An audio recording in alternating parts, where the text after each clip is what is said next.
Любимая немцами авиакомпания Air Berlin после почти 40 лет в небе прекратила полеты. Вечером в пятницу она выполнила последний рейс из Мюнхена в Берлин.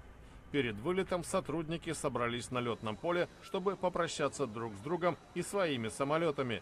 Фотографируясь на память, многие едва сдерживали слезы.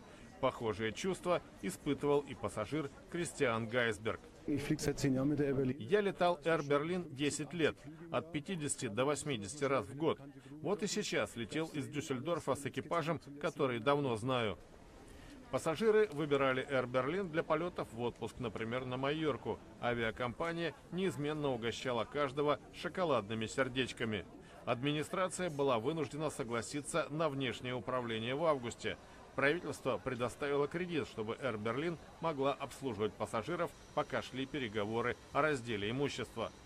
На смотровой площадке в берлинском аэропорту Тегель рейс из Мюнхена встречали многочисленные зрители. Сотрудники Air Berlin собрались на летном поле.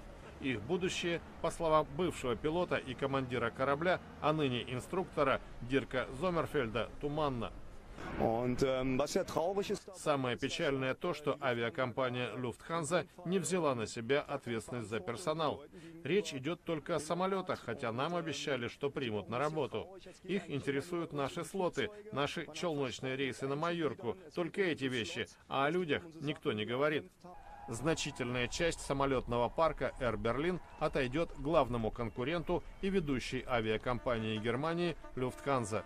Продолжаются переговоры с другими потенциальными покупателями – британской EasyJet и принадлежащим туристической компании Thomas Cook немецким перевозчиком Condor.